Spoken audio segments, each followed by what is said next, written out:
Welcome back to podcast number 3 of Fresh Out of College. Thanks for joining in, as always, where I'm with Ryota Nishino.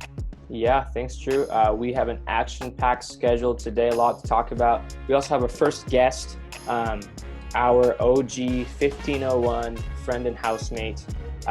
He's a Bay Area sports enthusiast. Occasionally he likes to do a little sports betting. He's gotten into golf and UFC recently. Huge 49ers, Giants, and Warriors fan, which should give it away. Our friend Shane Kaneshiro. Yeah, today we're going to start off with my blast from the past. And as always, we'll have Ryota's world record hunt. We'll also refresh our short-term memory and talk about sports that happened over the weekend that we might have missed. We'll also look ahead to the week and see what sporting events are happening and kind of give Shane's bets. For our main topics, we'll talk about Jamal Adams and is he worth the money that he wants, and kind of debate where he might end up in our segment, is he worth it? The last two segments that we'll talk about is we'll look at the state of the NCAA football and see how they are dealing with COVID-19 and if there will be college sports happening this year. The last thing is we'll talk about the MLB debacle and as a fan, what we like and dislike, and as always, is there going to be sports, especially MLB. So we have jam-packed, we're excited, let's get to it.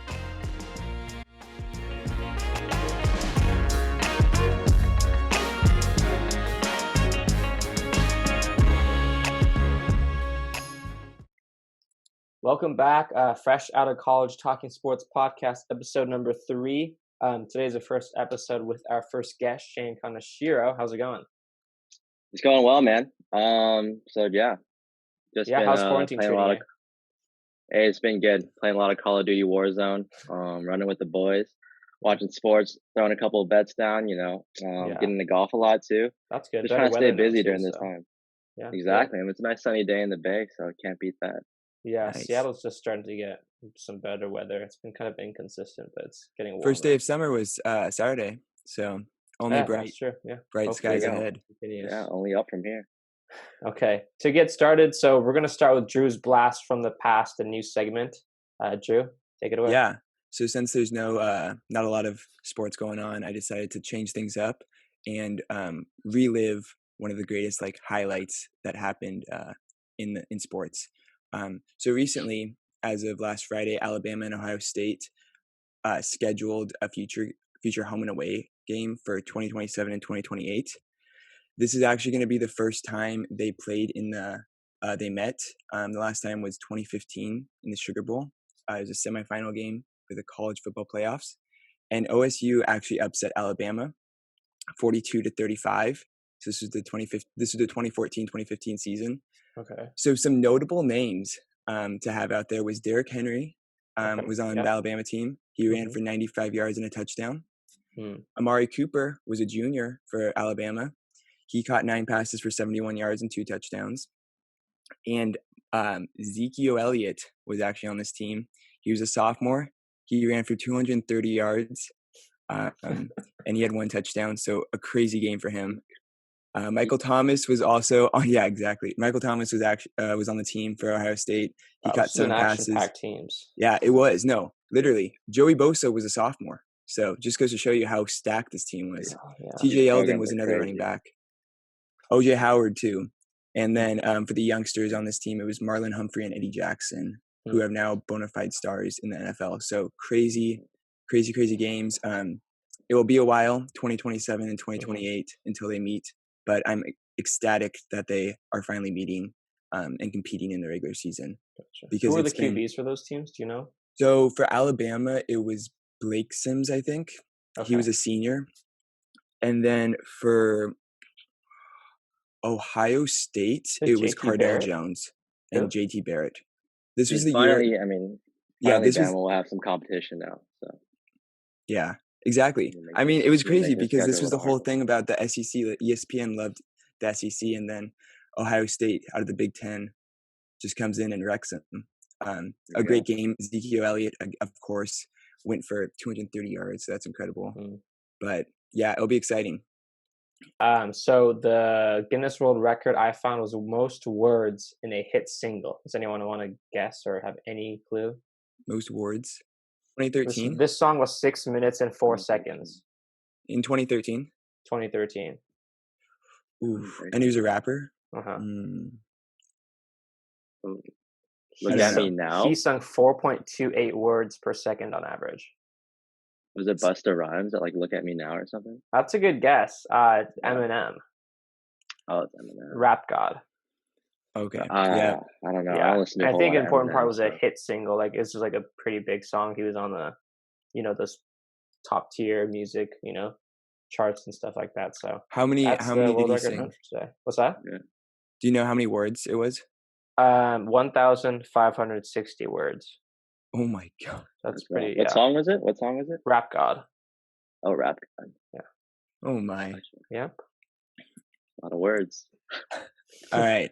So short-term memory. This is a segment where we like to look back on the weekend and see what we missed and like catch up on daily news. So the first one was the RBC golf tournament happened this weekend, and Webb Simpson won his second PGA Tour event this season. He shot a 22 under, so congrats to Simpson. And yeah, this is his sixth PGA win of his career. So looking like a strong advocate or a strong candidate to take it all. Isn't that right? Yeah. Yeah. Webb got hot in the end. I'll tell you guys one thing. Don't bet on Hideki Matsuyama. I was calling him in the beginning Hideki Goat Tsuyama. He's more like Hideki Flop Tsuyama now, honestly. He was coming in hot from last week, so I came in hot from last week. I won a couple on Spieth and Sungjae Hive. So now I don't know. Hideki kind of failed me there, but we won't go into that too much, and hopefully, he can do good on the Travelers Championship next week. There we go. It always next week. So the 152nd Belmont Stakes happened, and the odds-on favorite, the 6-5 favorite, Tiz the Law, came out first, and he was the first New York bred to win the Belmont Stakes since 1882, I believe. So yeah, congrats to everybody involved. It was definitely a quiet stadium, as nobody was able to attend. And then September 15th will mark the Kentucky Derby, so they moved that back. Because usually the Belmont Stakes is the third race in the Triple Crown, but it was the first one since they had to move back the Kentucky Derby to September 5th, and they also moved back the Preakness Stakes to October 3rd. So we'll look out for that in the near future coming up. Dude, yeah, Tiz the Law. That was a huge lock. I heard a lot of sources saying he was gonna win. So good for New York. New York really needed that. Exactly. New York's been struggling lately, so. Yeah, and he won by quite a lot, right? I watched the highlight video. He won by quite a bit. Dude, yeah, I don't know. Tiz was moving, bro. I don't know. Tiz for the Triple Crown. I don't know. We throwing on Tiz squad ride for Kentucky Derby. We'll see. The Triple Crown is so tough though, but he did look really good, and hopefully, it's going to be a long delay. September 5th. So the horse has got to be in conditioned longer than usual due to the pandemic and everything going on. So hopefully he can stay healthy. We'll see. September 5th will be big. Big for Tiz. Moving on. So last Sunday, which was also Father's Day, the ESPYs were hosted virtually.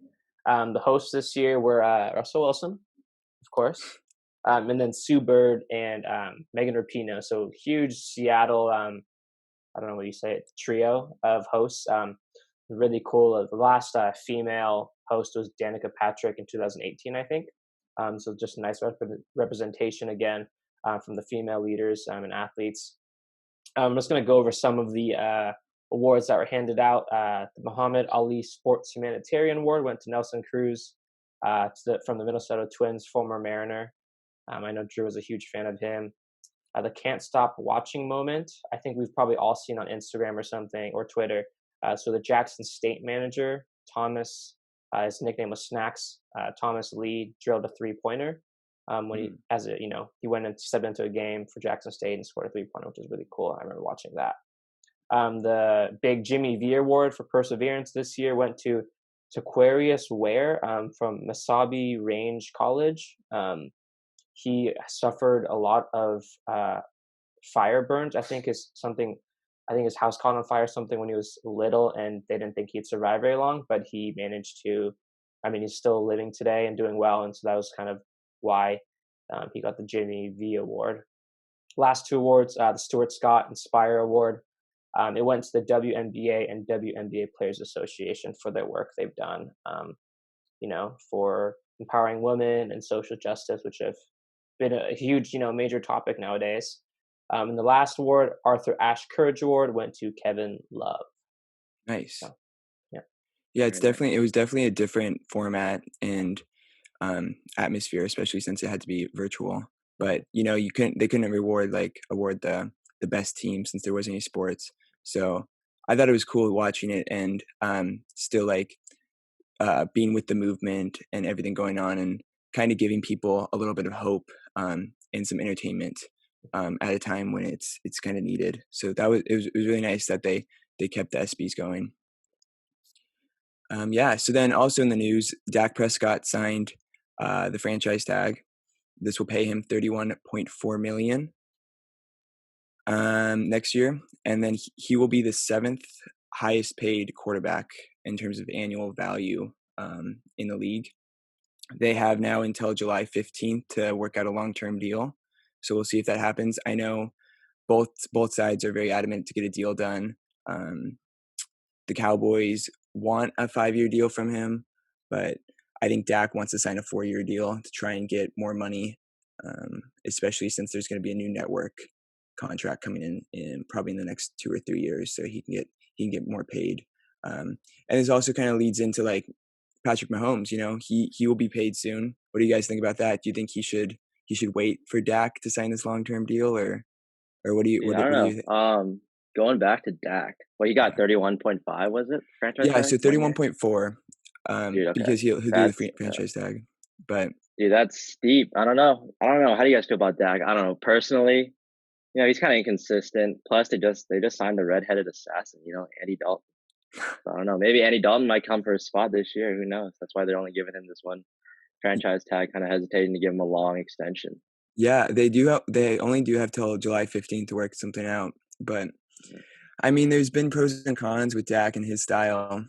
I mean, you have Zeke, who's a workhorse, and can help that offense run. But I think it's tough to find a quarterback, and I think Dak has proven himself to be a viable quarterback and option. And if they can work something together, 5 years for his services might be good. And this is playoff time now, Zeke's not getting any older or any younger. The defense is not getting any younger. You need a quarterback, and I think Dak is suitable enough to make. I mean, they've made the playoffs before. I think with Jason Garrett, it's been tough because he's been that coach that hasn't really elevated them, similar to the Rams coach. I want to say Jim Fisher. When they were 6-6, and then they brought in a new coach, Sean McVay, kind of elevated them, went to the Super Bowl. You could kind of see something similar to that with McCarthy. I don't know, just new blood, new kind of mindset in. This will definitely be an interesting season for the Cowboys, and I think it's a make or break it. And we'll talk about Jamal Adams and that whole situation later in the podcast, but we'll see what happens. Definitely see what happens. Adams, I think on the block, it is, yeah. That's what happened this weekend. Franchise tag Dak Prescott. Pretty big news. Not as recent, but we saw pictures of Brady and Gronk in their Tampa uniforms. Mm-hmm. What do you guys think? It's weird. Weird. It's definitely weird. I mean, seeing them in red, because we're used to seeing them in white or gray or navy, but red is it's different. What do you guys think about him keeping number 12? Some people like to LeBron James, for instance, when he went to the Miami Heat, he changed numbers. And then Michael Jordan changed numbers when he went to the Washington Wizards. Tom Brady has his own business called TB12. So I think. Oh, he does? Yeah. Tough to change that. Yeah, I mean, definitely. I mean, 12's been working for him, so why not keep running with it? It's true. Yeah, it definitely is weird to see them in red. I don't know.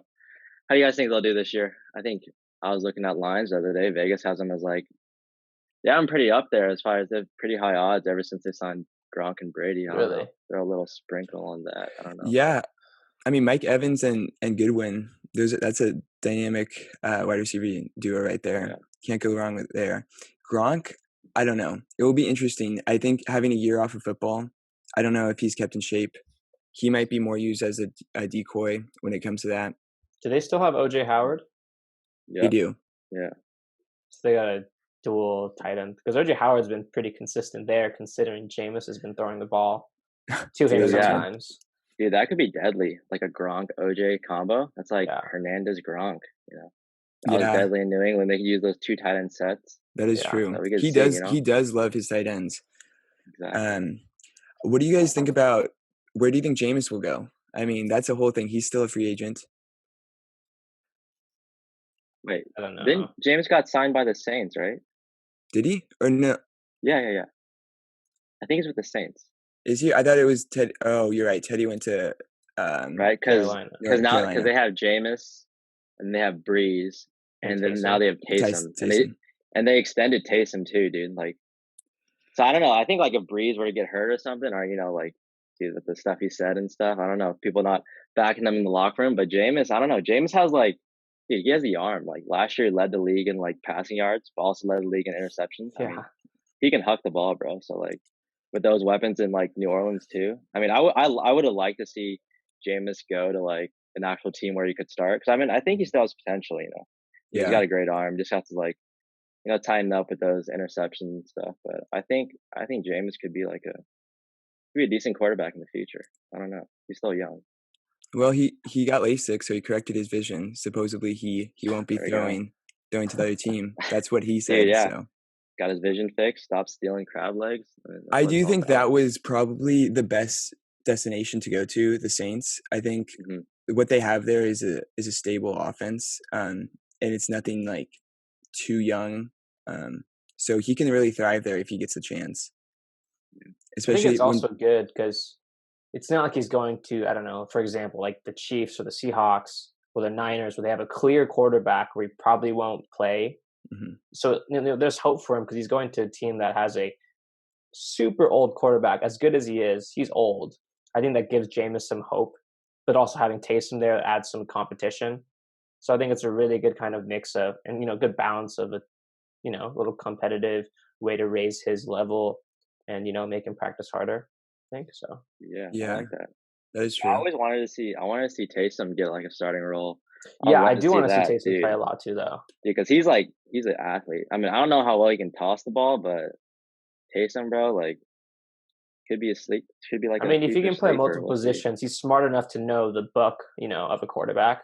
Oh yeah. So, I mean, how old is Taysom? I'm gonna look it up right now. Fact check. I know he was a BYU. He played at BYU, and I think he was injured a few 29. times. 29. So he's like not young. That young. Jameis is what, 20? Bro, I mean, they gave 6. Okay. The extension they gave Taysom was huge. They gave him like what? I think about like 22 mil for 2 years. Like for a utility guy, like that's. I mean, that shows, I guess, how much the Saints value him. So next thing we know, he's going to be the freaking kicker. Who knows? He's Swiss Army knife right there. It will be interesting to see with the whole like Gronk and Brady and how they adapt. I don't know. All right, so moving on. The NCAA, did you guys hear this last Friday? They announced that they'll no longer hold championship events in the state that supports the Confederate flag. So that's big. It is pretty big, especially because that is, I mean, 2 huge schools, Mississippi State and Ole Miss are there. So hopefully things will change for the better. I know Mississippi State star running back Kalen Hill just recently said he'll sit out the 2020 season because the team is currently supporting the Confederate flag. So he wants to see change there, kind of similar to what we talked about last week about Chuba Hubbard. So it's good to see that they're standing up and these players are taking a stand. So it's good to see. Yeah. On a similar note, NASCAR also banned Confederate flags from their racetracks. Bubba Wallace, who's been in the news a lot, was a huge advocate for removing the flags, and I think that played a huge part in the actual action that took place. So it's good, seeing changes across a lot of different leagues, sports, and I think they recognize the problem, right? And hopefully the fans that maybe aren't recognizing it will, recognize it soon as well and be, Exactly. smart people and start thinking and, read the news and really, see the reality of the issues. So. All right. So forecast for the weekend. Let's get into it. So this is what's going to happen. These are the events that are going to happen. Shane, I'm going to rely on you for the insights and the bets and who you like and who you don't like. I got you. So for the Travelers Championship, it will kick off this Thursday on the Golf Channel. And then CBS will air it on Saturday and Sunday. So it's a stacked field right now. I mean, there's 25 major championship winners coming together to highlight it. There's Phil Mickelson, Rory McIlroy, Jordan Spieth, just to name a few. McIlroy, that's good. So who do you like? All right, so here are my picks. So lines just came out this morning. So, I don't know, one of my favorite golfers to watch right now. I've been getting to golf. It's fucking hard sport, bro. But anyways, all right, getting into this. I like Bryson, the Beefcake DeChambeau. Bryson DeChambeau, bro. This guy over quarantine, he put on over 40 pounds of muscle. This dude's an absolute this dude's huge, bro. Anyways, he hits hellacious seeds, this absolute nukes from the tee, about 360, 375 drives. That's insane, bro. I can barely hit anything that far. Anyways, you're not a professional golf player. That is true. And I'm also did not put on 40 pounds of muscle over quarantine, maybe 40 pounds of freaking Mimos over quarantine.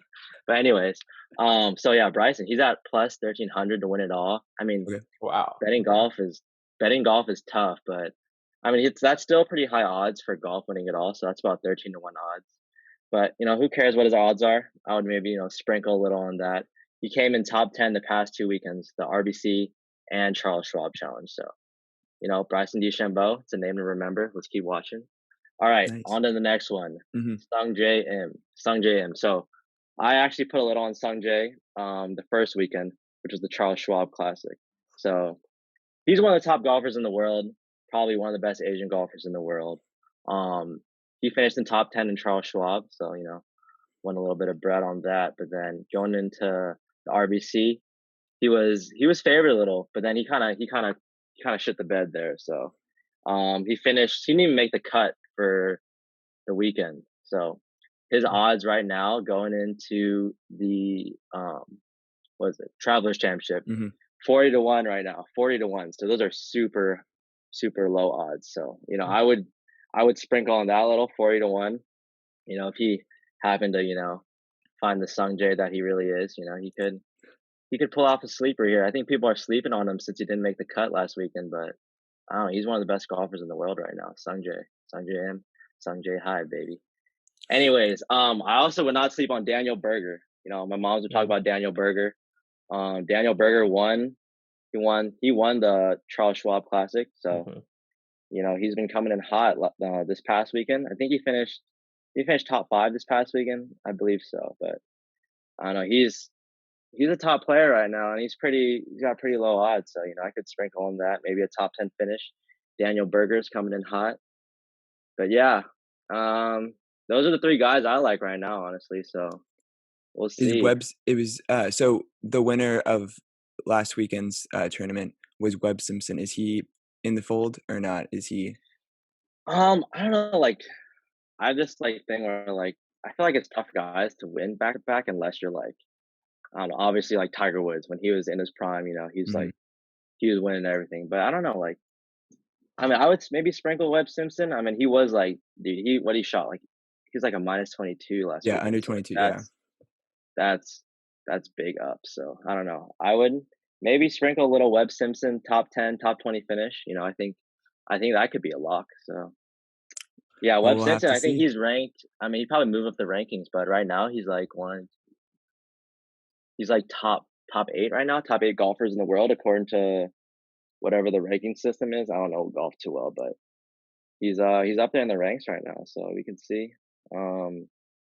Yeah, but it will be interesting. Thank you for that insight. You want to move on? You want to move on to what your next event? Yeah, so I have some soccer games coming up for Shane to look at. Starting off this weekend, June 27th, The NWSL Challenge Cup, the Women's Soccer League in America, is going to be starting, which is going to air on national television for the first time, which like we mentioned earlier, pretty cool moment for them. So the first game that's going to happen is the Chicago Red Stars versus the Orlando Pride. And just to give some context, the Red Stars, one of their best players is Julie Ertz, Zach Ertz's wife. She's been a stud for the U.S. for a long time. She's going to anchor that midfield. And then for Orlando Pride, they have Marta, the veteran, Brazilian U.S. Women's national star. She's on that team. They also have Ali Krieger, Ashlyn Harris, playing goalie. So this is a pretty good matchup, and I think that's one of the reasons why it's the first game to air, for this tournament. So who do you have winning that game? Bro, I don't know. And then Orlando Pride, well, Alex Morgan just had a baby too, right? Exactly. So she's not playing. Obviously she's not playing. Yeah. I don't know. Maybe I don't know. I know Chicago Red Stars also have what Kealia Ohai. That's JJ Watts. JJ Watts' wife, yeah. Beyonce or girlfriend, whatever. I don't know, but Orlando Pride, they're a pretty stacked team. I don't know. I'll go with Orlando Pride. I'm an Alex Morgan truther too, so that's her squad. So I'll ride with them. Yeah, it's a good pick. Cool fact for Drew. So the Red Stars backup goalie is Emily Boyd, and she went to, I think, Eckstein. Well, I know she's a Nathan Hale alum, but I think she went to Eckstein. She's a couple years older than us. She might be your sister's age. But anyways, just cool fact, she's a backup for the Red Stars. I forgot to mention the starting Red Stars goalie is also Allison Nair, who is the U.S. Starting goalie. So I don't know. I might have to go the Red Stars just because they don't have Alex Morgan playing for the Pride. But I think this will be a fun matchup to watch. The next game, the NC Courage versus the Portland Thorns. Who do you got, Shane? Well, I would have to flip a coin on this one. I do not know too much about either of these teams, so for all you guys looking to make picks out there, flip a coin and let's go. Just roll. I don't know. Maybe roll with the favorite here just to play it safe. Yeah. I mean, I think the favorites are the Thorns. They have Tobin Heath, the U.S. National team winger. They also have Becky Sauerbrunn, the center back, the captain. They also have Christine Sinclair out of Canada. She's a star player, probably one of the most famous soccer players to ever come out of Canada. NC Courage, they have a younger squad. They don't have a lot of the, big U.S. national team names that you might be familiar with, like Alex Morgan or Julie Ertz, but they have Abby Dahlkemper, who was a starting center back along with Sauerbrunn last year. They also have Sam Mewis, who's kind of a newer center midfield star for the U.S. But I think, the Thorns do have a pretty good team. They've always been pretty competitive. Like Alex Morgan used to play for that team. Yeah. So I think, Thorns are a pretty good pick for that. Moving on, English Premier League. I know you were watching that last week.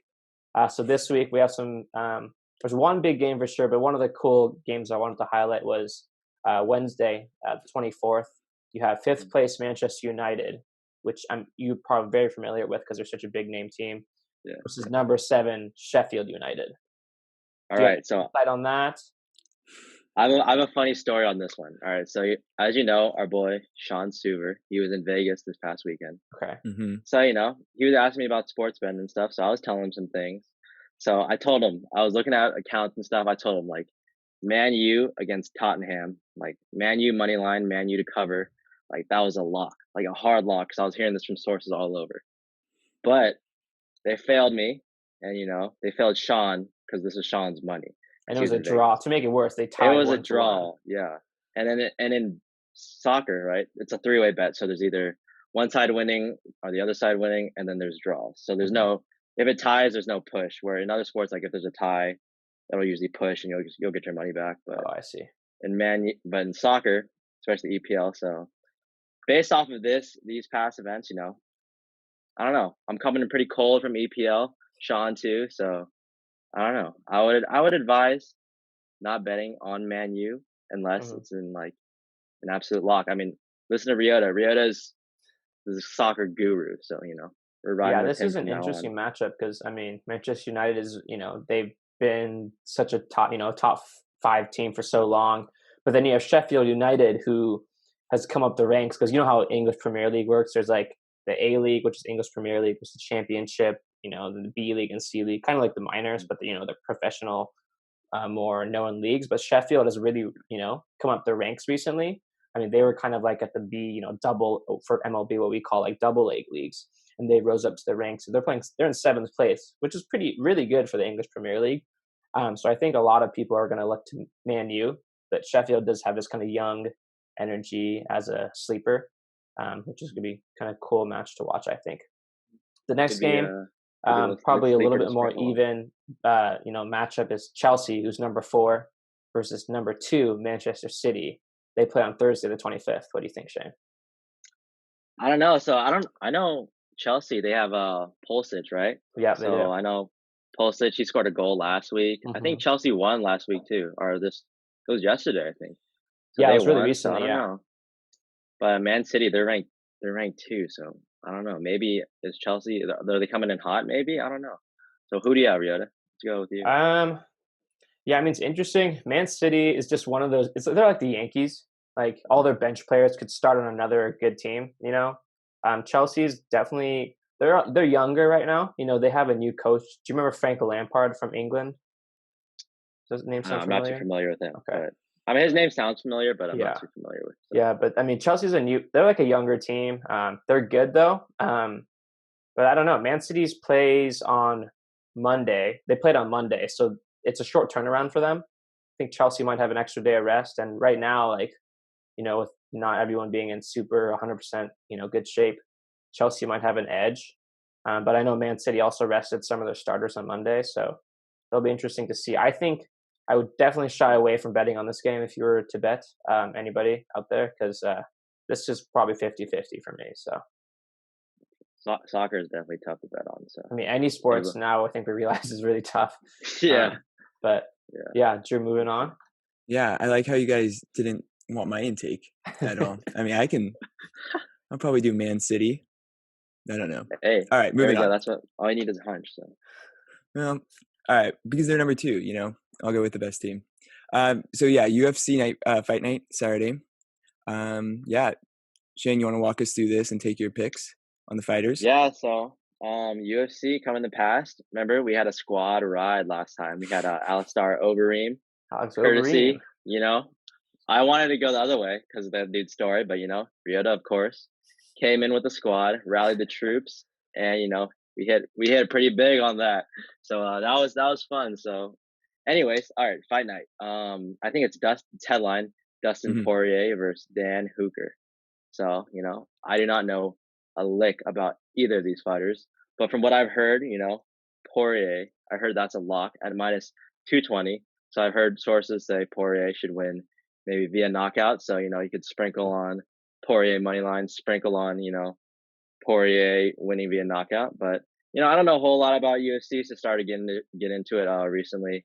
All the quarantine stuff. I mean, it's super fun to watch. I mean, dudes just beating the crap out of each other. So everyone likes that anyways. But it's UFC, like any sport. I mean, especially UFC, I'd say, is a sport where like anything happen. One punch and like boom, something can happen. Yeah, so. It changes. It's very quick. And that'll premiere on ESPN. So I don't think that's a pay-per-view.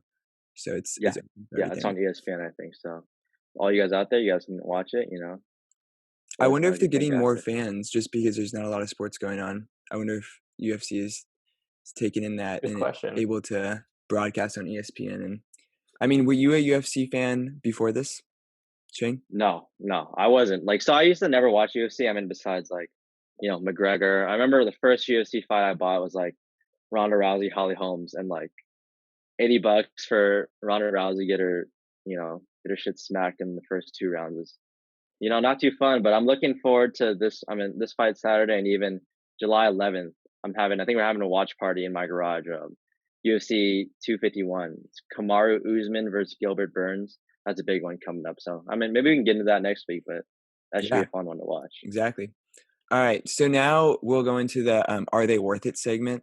And this is where we talk about, are players worth the contract or are they worth the trade? And this week we have Jamal Adams, who recently came out and said that he wanted to be traded from the New York Jets because they've had an impasse with their contract. Jamal Adams wants $20 million, supposedly. The Jets don't want to do a contract negotiation 2 years into the rookie deal. So we'll just go into kind of what you guys think and kind of get an understanding and see if we can come up with a scenario where he leaves.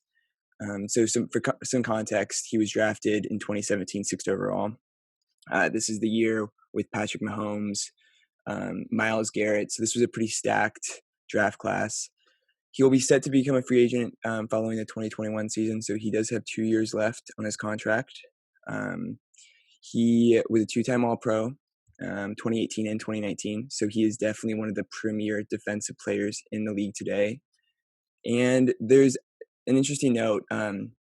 Last year, with him being able to go on the team and kind of be that leader, he elevated the Jets defense to 7th in the league compared to last season in 2018 when they were only 25th in total defensive yards. So he is definitely an impact player. Now we'll discuss, is he worth the $20 million or to be the top paid defensive back in the league? Or do you guys think he should be traded, and for what? We'll discuss. So Shane, do you want to start us off and kind of give us your take on what you think? Bro, yeah. Jamal Adams, IG handle President Mall. You do the Prez. I'm a huge fan of the Prez. I think he's a top 10 player in the NFL, man. Like last year, 61 tackles, 6.5 sacks, 1 interception, 2 forced fumbles. I don't know if you guys remember that fun forced fumble he had on Daniel Jones. He's in on Daniel Jones, dude. He ripped, dude. He freaking manhandled this fool, took his lunch money, and took it to the house. I mean, that was one of the coldest plays I've ever seen. So if we can throw this up on the clip that on YouTube, y'all should go give it a look. But yeah, anyways, dude, I love Jamal Adams. Huge Niner fan. So maybe we can throw in a little Jaquaski, Dante Pettis in a 3rd rounder for him. I don't know. I've heard that. Right. That been floating around. Just imagine Jamal. I mean, he even tweeted last year, right during the playoffs. He was like, I don't know, in quotes, he was like, "Oh, like the Niners front 7, like that's a DB's dream." So he did guys He did do a preferred 7 teams, and I think the 49ers were on that. So that is a team that he is interested in playing for. Well, so yeah, that is exactly true. He is one of the best premier defensive players. I don't know if he is. So looking at it as a Jets perspective, I don't know if they would wanted to trade him. I think they would have traded him already. I think they would have already traded him probably in the draft to move up in the draft. So I think they're probably going to hold on to him, and they're probably going to pay him. I just think there would have been more time or more leverage, maybe getting more compensation in this last draft than trading him now. So I don't think they'll trade him. I mean, hypothetically thinking, I don't think he has much leverage. He could sit out. But he is 2 years into the contract, so this will be. He'll get fined more money. He'll just lose the money. I do believe he should get paid probably the top tier defensive backs. Should he get paid $20 million? I mean, that's when you get into edge rushers kind of tier money. I could see him getting paid $15 million, $16 million. I think the top defensive back is $16 million. So anything in that range. I'm hesitant to pay him more than $20 million just because this is a young team. This Jets team is young, and they're not very good. So they kind of need more than Jamal Adams. So if they were to pay him $20 million each year, I don't know if they can build that team that would be a winning team. Because what we know now is he's great, but they can't win with him, and they sure can lose with him right now. And that's what we're seeing. Ryota, do you want to bring in, kind of discuss like maybe the trade options and what people are looking for? Yeah, I mean, first off, I mean, like what both of you said, Jamal Adams he's so good. I love him. But I'm a huge organizational culture, as a business major, a little bit of marketing and management emphasis. I hate when players complain about the team they're on. If I were the GM, I would get rid of them immediately. So from my perspective, I think the Jets should get rid of him, because in a couple of articles I read, Jamal Adams is a great leader. He has alpha dog mentality. He's really, really good. He's clearly a leader on the field, especially at his position too, right? So if he's going to have this mentality that, I don't really want to be here, might as well just get rid of him and get something in return. That's kind of the way that I approach this, situation, especially the Jets right now. They're rebuilt. I mean, they're definitely in a rebuild stage, right? Am I wrong? No, you'd be right. I think in between. One thing I do. Yeah, they haven't been great. I mean, they got Le'Veon, so it's interesting, right? They're kind of in this limbo. But what I'm thinking is Sam Darnold. I think they like Sam Darnold a lot. He's 23. I just checked. So if I were the Jets, Adams wants out, and he doesn't want to be a part of the future because he doesn't think the Jets are going to win, probably, right? Because I think he wants. Look at the teams he wants to play for. The 7 teams, they're all winning teams. So he wants to go win a Super Bowl. So if I'm the Jets GM, I'm going to go call the Seahawks and say, do you want Jamal Adams and Le'Veon Bell? And then John Schneider is going to be like, I'll give you back Quandre Diggs, Rashad Penny, DK Metcalf, and a first-round pick. Oh, Sam No Darnold way. does not have any receivers. No. Le'Veon Bell is 28. Nope. oh my. There's no way. But this is a hypothetical, right? Because the Jets are in a situation where they don't really have any offensive threats. Le'Veon's, Le'Veon, but he didn't perform up to his, true potential. Sam Darnold's been okay. They have, receivers here and there like Jameson Crowder and Robbie Anderson, but they don't have a true receiver. And their defense is like, they're in the rebuilding stage. They're okay. Obviously, Jamal Adams is a shining star. They signed the defensive tackle, Williams, right? Was it last year? Or they had not signed him. They drafted him, right? Yeah. But they're definitely in a rebuilding stage. And if you have a player that doesn't want to play on the team, get rid of him and get something else you can return, especially because they're in the rebuilding stage. And I think they need to get rid of Le'Veon because he's 28. So that's my Okay. trade situation so with the Seahawks. So for the Seahawks, I hope they do not do that for you 3 reasons. wouldn't want Jamal Adams? No, I do not Le'Veon? want Jamal Adams because you know why? He only has 2 years left. We would have to pay him 20 plus if we already have DK on a rookie contract for 4 or 5 years. But we get back Le'Veon. We get back Le'Veon, but he's 28 years old and he has a huge contract. Okay, how about what if we did this? Quandre Diggs and Chris Carson in a first round, and we keep DK. I think that could be more doable than if you're worried about DK. I'm Chris worried. Carson is 26 or 25, so he would be still a part of the Jets' future if we gave him up. I wanted to give Rashad Penny because he's more like a prospect, but if we get Chris Carson, he's younger than Le'Veon. Like, I don't know. If I were the Jets, I'd definitely consider that. I'd really want DK though, but even if we didn't get him, I mean, I think it'd be okay. Maybe they could throw in David Moore or something as a receiver, but plus Carson can't even stay on the field, so he's we won't tell the Jets that he's healthy right now. That's fair, yeah. Honestly, but the Jets are in a situation, right? They're in a weird situation. Jamal Adams clearly doesn't want to be there. He's one of the best players in the league.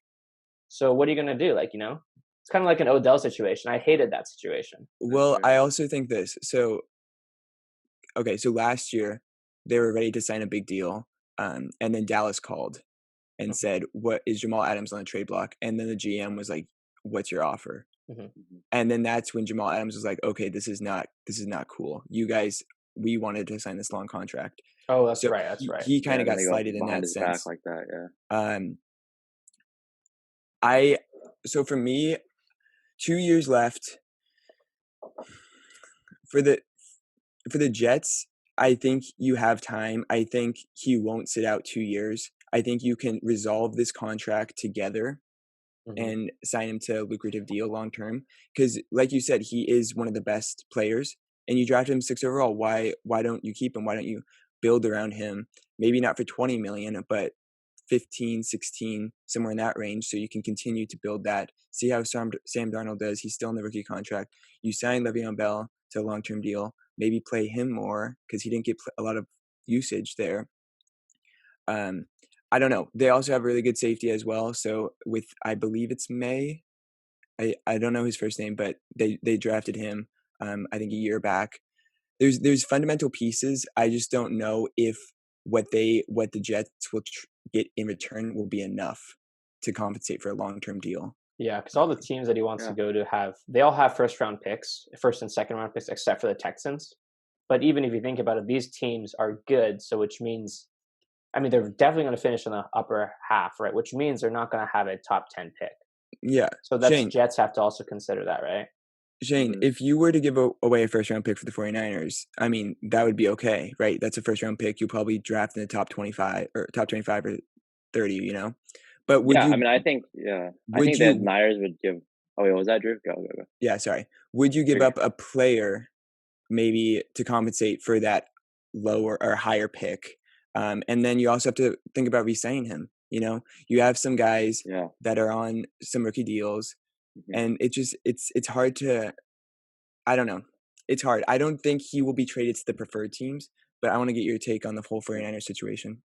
Yeah, so like I said, I mean, I've seen some names being floated around out there like Jaquaski and like obviously Dante Pettis. I mean, Dante, I mean, obviously, Drew. I mean, I think he still has some potential. He was in Shanahan's doghouse last year, but I mean, he Mhm. still has some potential. So like Jaquaski, Pettis, a third rounder. That's like, I mean, that's a decent like deal for a guy, Jamal Adams, only having 1 to 2 years left on his contract.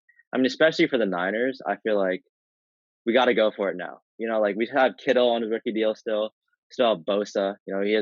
He's on his rookie deal. I mean, like in the end, in a few years, like obviously Kittle, we're going to pay him this coming year, but we're going to have to pay all these guys at the end. Like there's no way the Niners are going to be able to keep like this whole group of guys. Like Fred Warner, he's like top 3 middle linebacker right now. Quan Alexander. So, Trent Williams, you got guys like running out of time, like, because Niners, no way we're going to be able to pay all of these guys. So, like, why not, trade for Jamal Adams right now for this little 1 to 2 year window that, I mean, I feel like we need to win right now. I mean, there's no point of like really waiting for the future. I mean, I feel like we got to just throw all our eggs in this one basket and just try to go for it right now. I mean, with the team we got right now, it's That's pretty, true. That is we true. got a chance Especially for it. like We you got a said, chance you for it. can't pay everybody. But if Yeah. you're trading for him, I think what he thinks is he wants a long-term deal.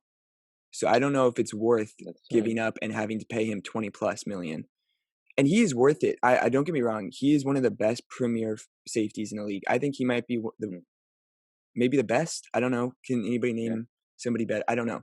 So you But think I the think, Cowboys yeah, might be suitable?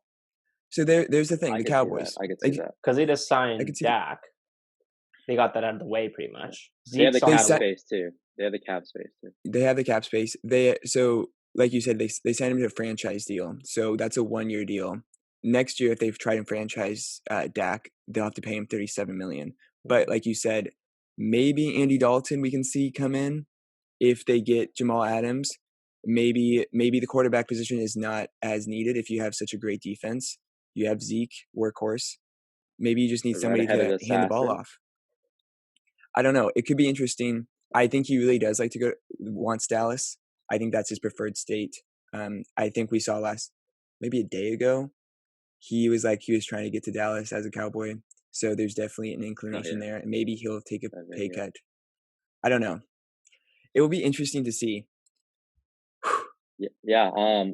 Dude. Yeah. I mean, based off what you said, Drew, I think Jamal Adams is I think he's the best safety in the league, at least best strong safety. I mean, he's almost like, you guys saw what Cam Chancellor did with you guys. I mean, Jamal Adams, they line him up at linebacker a lot of times. They bring him down. So here's a number. So, he had 101 rushing snaps, which is by far the most of any DB this year. And he racked up 25 pressures. And that was like by far the second best percentage out of all the DBs. And according to Pro Football Focus, last year he was named the number 32 best player in the NFL. And then he was named the 20th best player in 2018 and 2019. Also like named the 2 Pro Bowls. So I mean he's a stud. I mean his resume it's stacked. So I think he's the best safety in the league. And then he warrants that 16 mil number, maybe even more. I don't know about 20, but he's definitely worth. I mean, I don't know. The Jets, I feel like the Jets were paying all the wrong guys. You're paying Le'Veon. They paid CJ Mosley. Like, dude, like they gave Le'Veon all this money. Like, dude, Le'Veon, I don't know, man. He's a little washed to me. So, but he is young. He's very young, 24, I think. He should be paid. I don't know if he should be paid. I think he should at least have the courtesy maybe to play off his rookie deal. But he does deserve it. I mean, Patrick Mahomes isn't even getting paid yet. Myles Garrett isn't even getting paid yet. He should wait 1 more year and then sign the contract. Yeah, he's only played 2 years. Like he's asking. Yeah, so, I'm not saying he doesn't deserve he doesn't have the respect yet because he's really good, but he's only been in the league for 2 years, so Well, yeah. What were you saying? No, yeah, I agree with you guys. I mean, wait, is it for sure only 1 year or 2 years left? So He has 2 years he'll be a left. free agent following the 2021 season. Oh, so 1 more year. Wait, So 1 more year. oh no, you said No, following because the 2020. So if we because played this 2020. year, it'd be 2020 and 2021. So he has 2 more years if this 2 more years, season because happens. they exercised his 5th-year option. Yeah, I don't know. Yeah, it's hard to see him. I mean, guys can give out lists like where they want to trade. I don't know if he has like a no trade clause or whatever, but yeah, I mean, we'll see. he wants to go to contenders, so they're He gonna have does. to ask. There's a high asking price for those guys, so, especially to I get mean, he Jamal might Adams. end up just going to like the Raiders or some team that's not great. Because Okay, that will be the best bang for your buck if I were the Jets, I would rather get a top pick. That's true. that's fair. Yeah, yeah. All right, let's move on to what should we move on to next? Let's do college football. Okay. Yeah, so college football is starting up. A lot going on because more teams are coming back, doing individual workouts, and we're seeing a spike in COVID-19 cases. I think Clemson had about 30, University of Texas had about 20. So more cases are rising, and I kind of just wanted to get your guys' take on: do you believe there will be an NCAA team or NCAA football season? And if so, why? And if you don't think so, also tell me why and give me your take on that. I am a huge I guess I'm going to take this, health perspective and Mhm. ensuring the safety of student athletes. Again, these are student athletes. They're not getting paid. And I was reading this article. It said, college football is going to be one of the toughest sports to return. Because if you think about how these student athletes have to go to classes, how they have to, do whatever else they can do on campus and then play the sport too. So that means they can't do like a bubble situation like the NBA or the MLS. So it makes that part really hard because you can't keep them closed. They're going to have to travel, which is the one thing we're not supposed to do right during COVID, during this pandemic. So I'm worried that, we don't even know if, fall semester and quarters are going to happen in college anyways. So if those don't happen, college football definitely can't happen anyways because it's a student athlete aspect. And this goes for all fall sports. So I'm a little skeptical. I'm a little worried. I mean, UCLA came forward and said we're going to hire a third party health, administrator to help us through practices and games.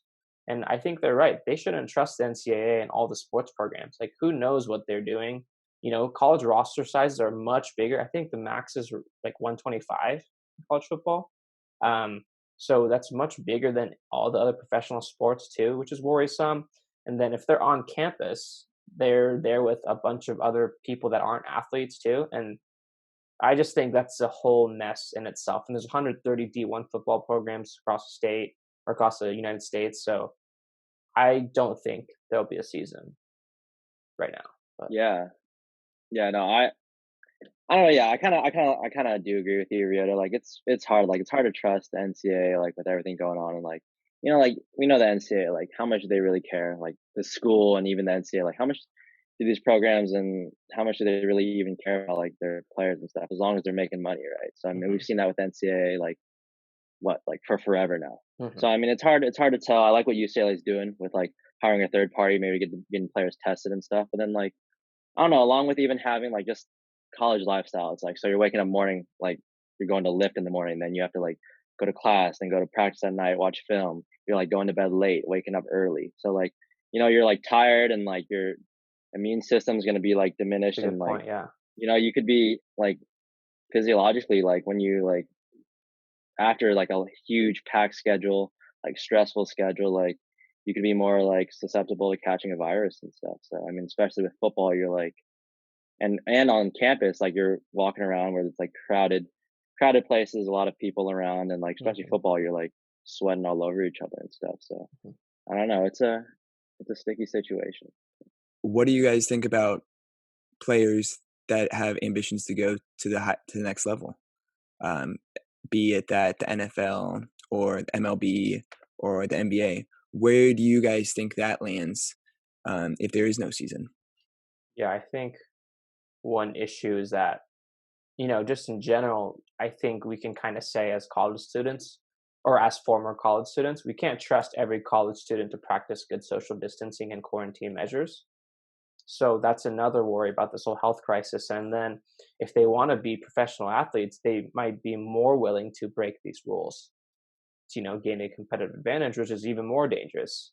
So I definitely respect, like student athletes wanting to, play and, having their dream set and, having their mindset on making it to the league. But you also have to understand, like, I mean, if you really want it, you'll find a way, to make it. like this past spring, like my baseball season was cut short randomly, and that sucked. But like that's just the reality, and everyone else is facing it. So I think if you can't be selfish, and this is a good test of your personality and characteristic too, right? If I'm Chuba Hubbard and I want to make it to the league, but I'm gonna stay true to myself, and I'm gonna be humble and just wait for the moment and wait for my opportunity to train, to practice, and play again. But yeah, I think it's going to be a difficult situation to you know consider across the whole country. Yeah, definitely. I just think, yeah, exactly what you're saying. But do you think the NCAA will reward them another year of eligibility for those players? Because when you do that, you also have to think about the next recruiting class that comes in. So there might be an issue with, do these people get that platform that they can use to elevate their program? I know, for instance, like players like John Morant or Damian Lillard coming from a small school, they rely on this platform that the NCAA has given them to like show out and kind of that. How does this whole thing kind of affect the future of college football, baseball, and other sports? Yeah, I mean, I don't know. That's tough because for football, it's like you got like a what, like a say like a fifth year like graduate senior like getting Mhm. drafted. I mean, football, I guess like age is not too big of a factor because you're just going to be 1 year older, probably about like what by the time you're a college grad, and then you're probably about like 24, like getting drafted. I mean, like Brandon, you remember like Brandon Whedon, like he got drafted like when he was super old. So 26, 27, yeah, yeah. so I don't think the NFL is not too big a factor, but like for sports like baseball and stuff, like that could be big because you got guys like graduating, and then you have like they have no leverage, right, to getting signed, and so they're Mhm. gonna have to like sign for the minimum. So I mean, it kind of varies for each sport, I feel like. Yeah. But as far as football, yeah, I mean, I think they should have that option, at least to come back for that extra year or whatever, like Corona year, like an extra redshirt year. So I Yeah, I mean the think at least they should have that NCAA option. gave all spring sports another year of eligibility. So if I wanted to go Mhm. back to UPS next year and take classes, I could play another year of baseball if I wanted to. But you'd have to sign that whatever uh, form earlier. But I think again that's like a yeah, it's kind of more like a not publicity, but it's more just like the NCAA just giving it to you because they can. Like again, yeah, it's Yeah. gonna mess up a lot of things. It might mess up if you're like what happens because in football, how many years do you have to play in order to get drafted in college? Two, You what have to years? play It's 3 three. years. 3 years? Yeah, Because like it's three. let's say someone played 2 years and would have played this third year. Like, does that mean they're eligible for the draft? Does that mean That would mean that's they're eligible. oh they They are just have okay. to, yeah, yeah. Okay, so then yeah, that just makes it another confusing.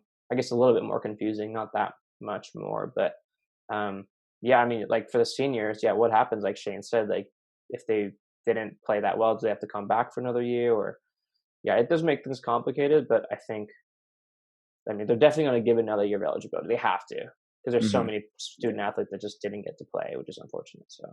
All right, let's move on to the MLB updates. Ryota, do you want to give us an update on kind of how the MLB is Yeah, so I going? think last week what the MLB wanted to propose 60 games prorated, but the MLBPA wanted 70 games instead. But the main things we kind of wanted to talk about are like, the fan perspective, like how are fans feeling? Like, what do you guys think just from a fan perspective? We'll get to the player perspective later. Yeah, I'll go first if that's Yeah, okay, yeah, go. Shane. Yeah, go for it. I think what's kind of evolving as a fan, what I see, and I can't talk about like the players and like the owners, but what I'm seeing is just it's a mess. What as a fan I'm seeing it's just a mess, and two sides do not like each other at all. And it's kind of sad to see because this is a game that I love to watch, that I want to have on, and I want to see the players play. Um, and it just right now it looks like nothing's gonna happen. I mean, they're going back and forth, and there's no talking, and it's kind of tough to see this side of baseball, the sport that I love to watch, kind of form into more of just like a greed aspect. And then we have to talk about COVID and like how that's going. As a fan, it's I want baseball to happen, but I don't think it's going to happen just because there's so much bad going on with there's like so much turmoil. Shane, do you want to talk about more about your perspective?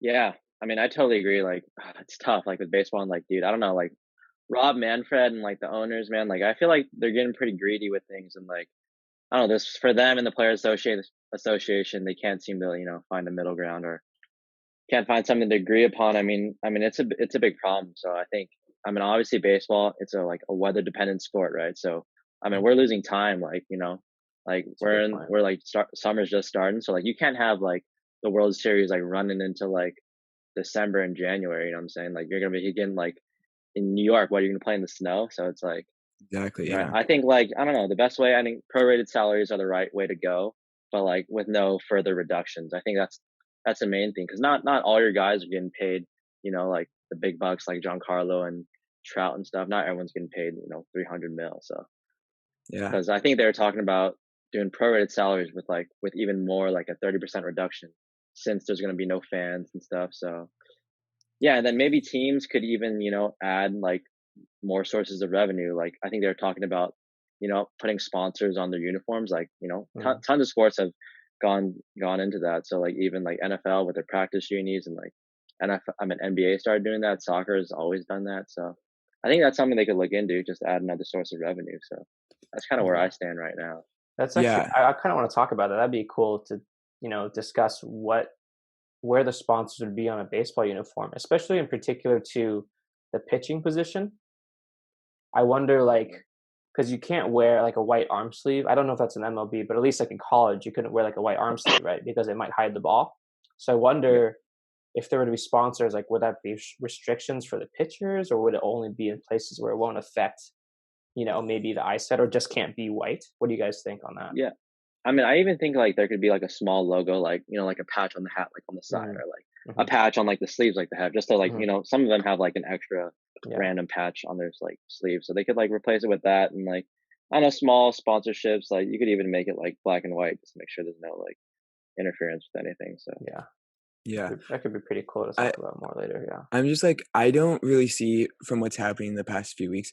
I don't see if they can resolve this, and they need to resolve this quickly, because I mean, it's a short term thing right now, but next year, if COVID is still going on, like there's still going to be that whole issue of like how many games are we going to play, the pay, and like Mm-hmm. they're going to have to figure out a loophole about fans not coming in, because they probably won't happen next year if we like it or not. I mean, they're going to lose out on a lot of money, and they do need to find new ways of getting more revenue coming in. Um, I agree with you. I think the prorated salaries should be 100%. Just because some of these guys, like you said, aren't making millions and millions. Yeah, I think, yeah, from fan perspective, it's really annoying not watching baseball, because that's what what I'd be doing all summer, um, Yeah, especially now. But I think also taking the business perspective, right? You have to think as if you're a business owner, if you owned a bookshop, is it more efficient to close it down during this time, or is it efficient to even open it and pay your employees, half a week's salary or something? You kind of need to take this perspective, especially because MLB is so complicated. It's because there's so many minor league teams. It's a huge, I don't know. I don't know how much the commissioner looks over the minor league teams. Maybe they have minor league commissioners or stuff, but it's such a big circle that the commissioner has to deal with. So I think, obviously, as a fan, I'm frustrated with them, but I also understand, like, you really have to take in consideration so many things with COVID, just financials and not having tickets being sold. There's so many things to go over. um and I think it's hard to say, and I don't know. I mean, we can talk about the players, so let's all act as players. Would we want to play, or do we not really care about playing right now? Like, what do you think? Do you think everyone wants to play, or I don't know? Yeah, I don't know. It's tough because I'm even talking to my friend Andre. Like we're even getting to like minor leagues. Like right, you got these guys like some guys are like they have to work extra jobs just to get it done. I mean, like luckily, Hmm. like my friend, like he's Andre, he's living at home, so he's collecting unemployment at home and stuff. So, Hmm. but like for these guys that have to like provide for their family, like they're like praying a season happens, because or else like like how are they gonna provide for the family and stuff. So it's I mean it's a tough situation. I don't know. Like yeah, it's tough. I don't know. I can't see it starting anytime soon, but like each day is just kind of looking like worse and worse. I mean, like they thought that 60 games, like that sounded good to me, but then now the MLB is like they want 70 now. So I think, but then also I think the players and stuff they're voting on it today. I think Yeah, they um are. they are So right. So hopefully I we'll mean we'll hear see. soon. Yeah, hopefully something happens soon. But I don't know. It's hard. It's hard to tell. Like I mean, I don't know. Along with like COVID cases, like everywhere, like this whole country, like every different state, every different city, everyone has like their own, like everyone has different numbers and stuff. So like it's not the same. Like it may be worse, like maybe worse in other places than it is in others. So Yeah, it's I tough to wanted to say. talk about like one possible solution is like even if the season doesn't happen, in order to support all the minor league players, the players who have plenty of I'm sure the players have plenty of income, but those people creating a pact, a union, and making sure the minor leaguers get enough pay.